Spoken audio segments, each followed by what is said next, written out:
您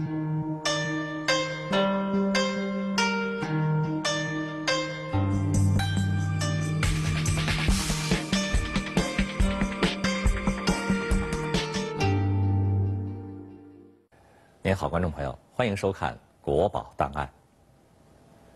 在海上丝绸之路贸易过程中陶瓷是主要的商品之一，而在中国销往海外的瓷器中，宋代的五大名窑、元代的青花是不得不提的。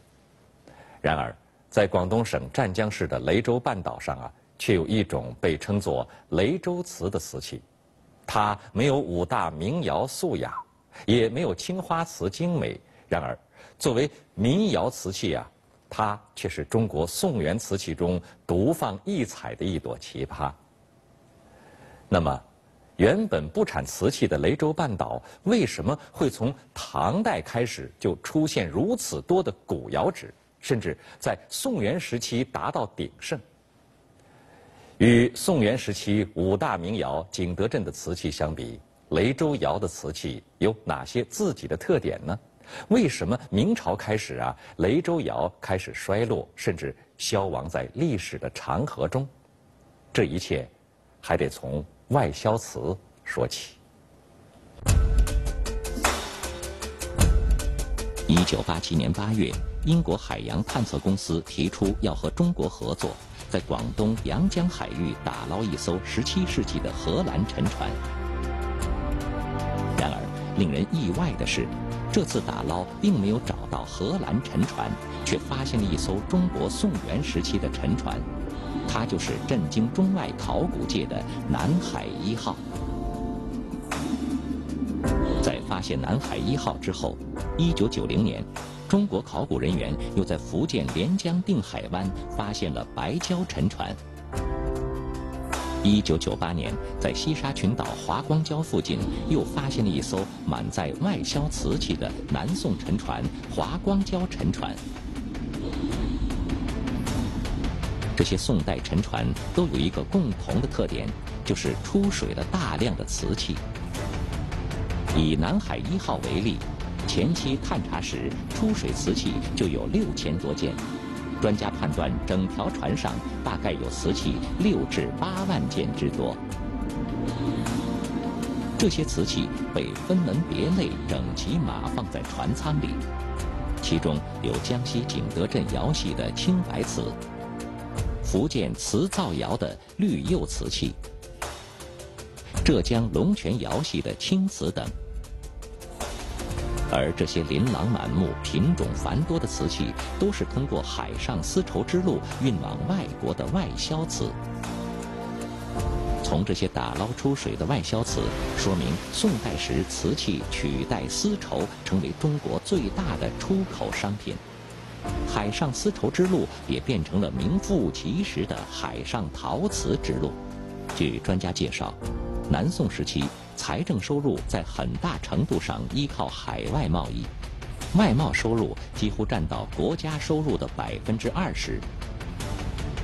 宋高宗赵构曾经夸耀说：“世伯之力最厚，若错置得宜，所得动以100万。”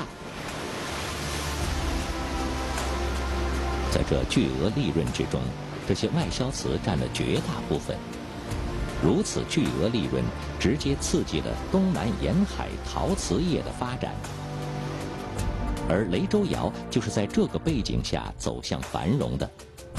那么，什么是雷州窑呢？雷州窑它的名字我们是现在把它统一起来，原来它叫海康窑。那么用雷州窑更为贴切，因为在历史时期，这个雷州它管的范围实际上是不仅仅局限我们现在的雷州市，历史时期的雷州相当于现在的雷州半岛。雷州窑这个概念呢，应该有2层意思吧，一个是广义的，一个是狭义的。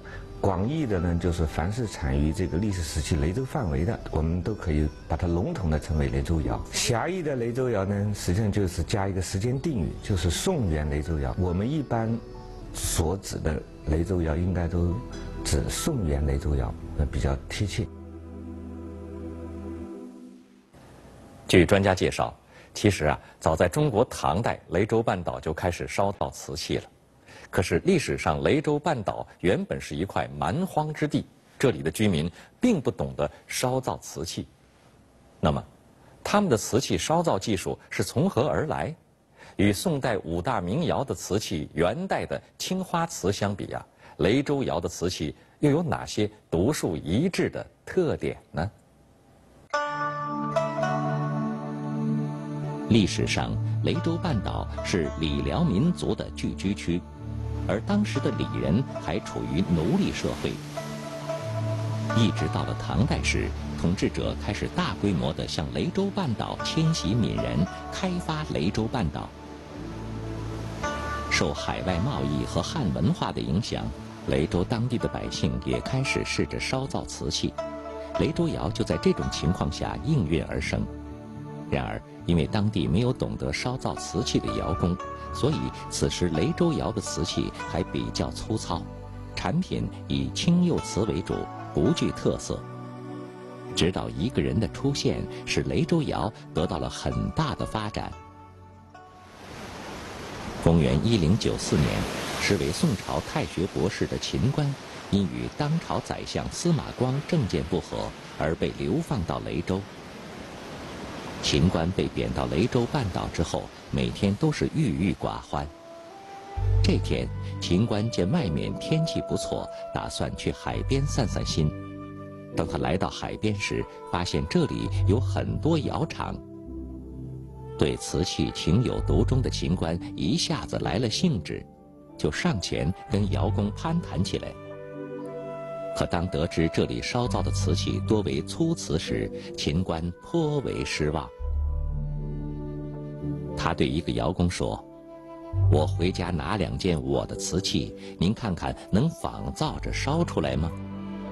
说完，秦观马上回家取了2件他从中原带来的瓷器，交给窑工看。这引起了当地窑工的兴趣。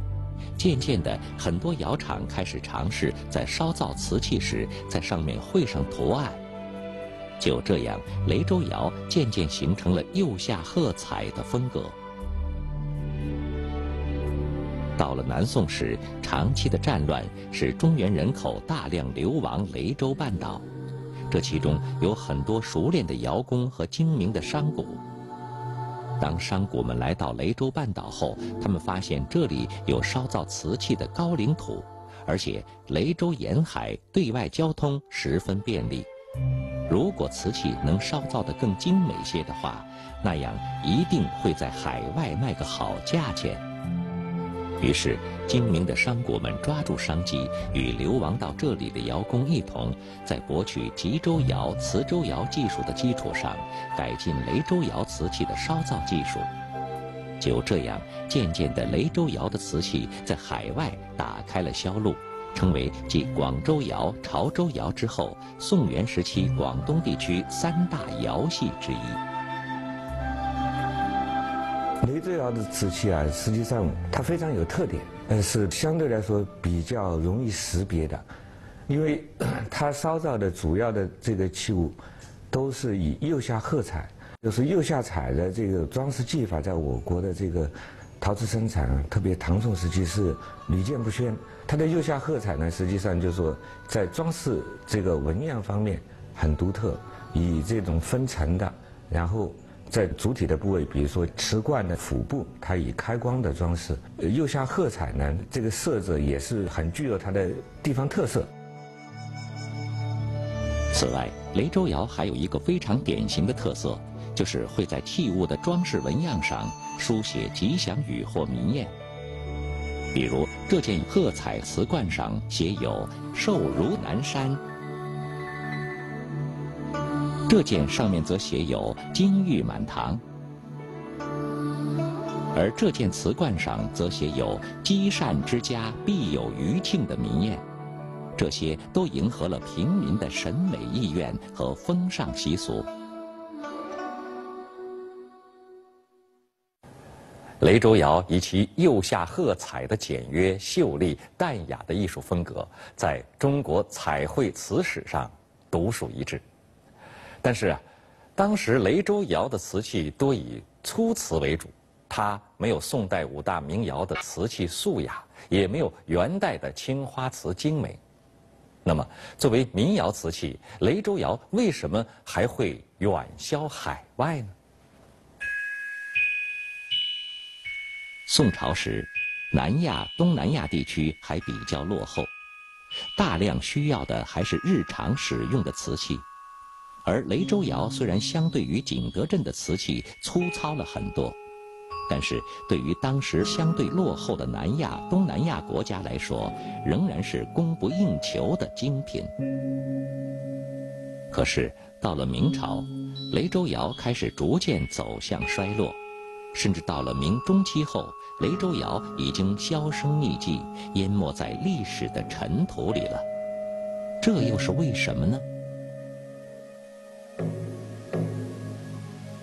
商品嘛，既然是商品，它如果没有持续的这种创新力啊，它不可能就是说永葆青春，长期不衰退。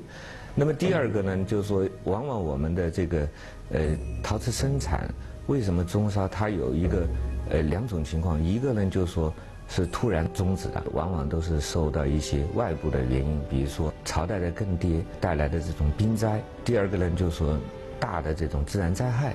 还有一种呢，就是说这个渐进型的，那主要就是生产原料或者产品。产品如果你不能够持续的保持一种这个在市场上的这种优势，就会被淘汰。还有一种呢，就是说从元代开始，实际上这个青花瓷就是非常的流行。元明时期，广东有大量的青花瓷的瓷窑。那么有新的产品，因为是流行这样的产品，对于釉下褐彩的这个呢，它中烧我觉得也是比较容易理解的。除了专家所说的雷州窑瓷器缺少创新之外，导致雷州窑衰落还有一个很重要的客观原因。明朝政府为防倭寇，从洪武3年开始实施海禁政策，直到隆庆元年才撤销海禁，历时近200年之久。海禁使依托海外贸易的窑业断了生产销路，因此在明朝，很多雷州窑窑厂倒闭，雷州窑由此走向衰落。从目前考古发现来看，雷州窑褐彩瓷发现最晚的是这件明褐彩4耳小罐和这件明青釉4耳小罐。如今，雷州窑虽然已经湮灭在历史之中，但是它在中国瓷器史上的地位是不容忽略的。而作为外销瓷，它对东南亚国家制瓷业的发展更是产生了重要的影响。要想了解更多内容，请您关注国宝档案官方微博、微信。好，感谢您收看本期的节目，让我们下期同一时间再见。